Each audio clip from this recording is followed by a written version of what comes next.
Welcome to my channel. ఈరోజు వచ్చేసి మంచి ఫ్యామిలీ గురించి ఒక ఇంట్రెస్టింగ్ టాపిక్తో మీ ముందుకు రాబోతున్నాను. ఖచ్చితంగా స్కిప్ చేయకుండా లాస్ట్ వరకు చూస్తారని ఆశిస్తున్నాను. అలాగే తప్పకుండా లాస్ట్ వరకు చూసి మీ విలువైన సమాచారాన్ని మాత్రం ఖచ్చితంగా కామెంట్ రూపంలో తెలియజేస్తారని కోరుకుంటున్నాను. ఇప్పుడు టాపిక్లోకి వెళ్తే మంచి ఫ్యామిలీ వచ్చేసి రీసెంట్గానే ఎంత హాట్ టాపిక్గా మారారో ప్రత్యేకించి చెప్పాల్సిన అవసరం లేదు. మంచు మనోజ్, అలాగే మంచు విష్ణు, అలాగే మోహన్ బాబు వాళ్ళిద్దరి మధ్య జరిగిన గొడవ గురించి ప్రతి ఒక్క ఛానల్స్లో ప్రతి ఒక్క డిబేట్లో మనం చూస్తూనే ఉన్నాం, అలాగే వింటూనే ఉన్నాము.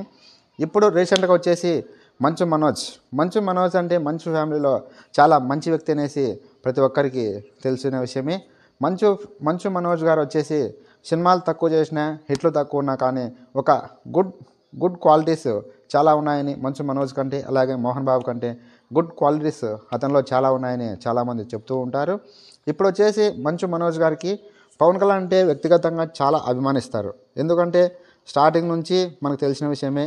పవర్ స్టార్ పవన్ కళ్యాణ్ గురించి అనేక సందర్భాల్లో కూడా ఆయన గొప్పగా చెప్పడం జరిగింది. ఇప్పుడు వచ్చేసి ఇంత గొడవ జరిగిన తర్వాత ఆయన సైలెంట్ అయ్యారు. ఎందుకంటే ఇప్పుడు జనసేనలోకి చేరుతారనేసి చాలామంది చెప్తున్నారు. జనసేనలోకి చేరితే మాత్రం మంచు మనోజ్కు ఒక ప్రత్యేకమైన స్థాయి, అలాగే ప్రత్యేకమైన గుర్తింపు కూడా పొందుతారని చెప్పుకోవచ్చును. ఎందుకంటే మోహన్ బాబు అలాగే మంచు విష్ణుకు అసలుకు వ్యక్తిగతంగా కానీ చాలామంది అసలు వాళ్ళని ఎవరే కానీ నమ్మరు. సినిమా ఇండస్ట్రీలోనే మోహన్ బాబు కంటే ఒక ప్రత్యేకమైన బ్రాండ్ ఉంది. ఎందుకంటే అందరిని తిరుగుతూ ఉంటారు. అసలుకు సెల్ఫ్ డబ్బా తనంతటికని తానే సెల్ఫ్ డబ్బా చెప్పుకునే వ్యక్తిగా అతని గురించి ప్రత్యేకంగా మనకు ఆల్రెడీ అందరికీ తెలిసిన విషయమే.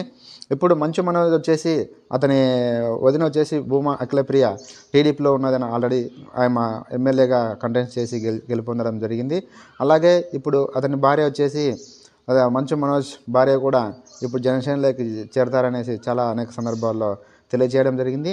మంచు మనోజ్ జనసేనలోకి చేరితే అతనికి మాత్రం ఒక మంచి భవిష్యత్తు ఉంటుందని అనుకుంటున్నాను. అలాగే మంచు మనోజ్ రీసెంట్గానే సినిమాలు కూడా చాలా తగ్గించడం జరిగింది. గత 10 years నుంచి సినిమా అవకాశాలు ఉన్నా కానీ అతను మాత్రం ఇక్కడ ఈ బిజీ షెడ్యూల్స్ వలన అతను మాత్రం ఫ్యామిలీ సమస్యల వలన సినిమాలు కూడా అసలు చేయలేదు.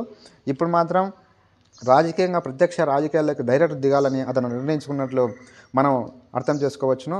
ఎందుకంటే ఇప్పుడు రీసెంట్గా జరిగిన ఈ గొడవలు, ఈ సంఘటనల వలన అతనికి తెలిసింది ఏంటంటే మనం కూడా ఒక ప్రత్యేకమైన రాజకీయ పార్టీలో కొనసాగితే మనకు మంచి లైఫ్ ఉంటుందనేసి అతను మాత్రం ఖచ్చితంగా అనుకోవడం జరుగుతుంది.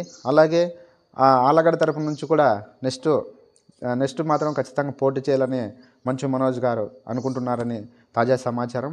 ఇది ఏమైనప్పటికీ మంచు మనోజ్ అనే జనసేనలోకి చేరుతారా, అలాగే చేరితే ఏ విధంగా ఉంటుంది అతని పరిస్థితి, అలాగే కామెంట్ చేయండి తప్పకుండా. ఓకేనా? Thank you very much. Jai Hind. Love you to all. Bye.